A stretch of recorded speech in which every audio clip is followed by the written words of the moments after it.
রেশ আজও ছড়িয়ে পড়ুক, সূর্যের আলো যেমন উদ্দীপ্ত হয়ে রয়েছে প্রতিটি মানুষের মধ্যে, ঠিক সেই একইভাবে শিক্ষার আলো বর্ষিত হোক গ্রামে গ্রামান্তরে। বন্দিপুরের ভূমিপুত্রকে নিয়ে আজকে আমাদের এই আবেগ ঘন মুহূর্ত, প্রদীপ প্রজ্বলনের মধ্য দিয়ে শুভ অনুষ্ঠানের শুভ সূচনা। আলোকের পথে প্রভু দাও দ্বার খুলে, আলোক পিয়াসী যারা আছে আঁখি তুলে।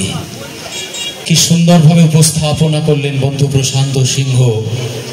এই শুভক্ষণটি মুখরিত হলো আপনাদের উপস্থিতিতে আর পবিত্র অগ্নি শিখায়।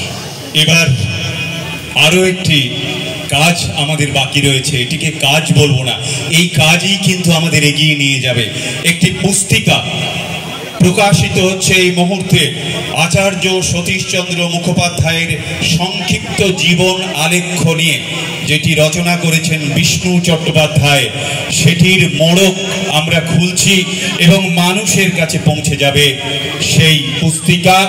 আপনারা জানবেন, যা শুনলেন সেটা পড়ে জানবেন যে সতীশচন্দ্র মুখোপাধ্যায় কোন স্তরে ছিলেন, কোথায় ছিলেন। আমরা আমাদের পাশের বাড়ির মানুষকে অনেক রকম ভাবে বুঝতে পারি না, চিনতে পারি না, কিন্তু তারাই যখন মধ্য গগনে বিরাজ করে, সূর্যের মতো আলো ছটায়, উদ্ভাসিত করে জগৎ, তখন আমরা তাকে চিনতে পারি, জানতে পারি। সেই চেনার কাজ, সেই জানার কাজ জারি থাকুক নতুন প্রজন্মের কাছে। শুভ পুস্তিকার উদ্বোধন। জাতীয় অভিনন্দন জানান।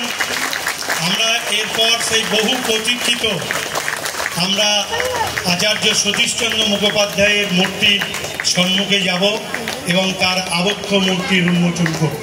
সকলেই যাবেন।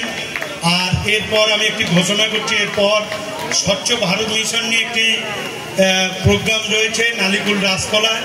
আপনারা সকলেই সেখানে চলে যাবেন এবং বাজনার টিম, ধামসা মাদলের টিম যারা রয়েছেন তাদেরকে বলবো নালিকুল রাজতলায় চলে যেতে। যেখান থেকে শুরু হয়েছিল তার হাফ কিলোমিটার একটু আগিয়ে গেলেই নালিকুল রাজতলা। চলুন। শিল্পী অতনু আদক এতক্ষণ ধরে শ্রদ্ধেয় অতনু এঁকেই চলেছে আমাদের সতীশচন্দ্র মুখোপাধ্যায়ের ছবি।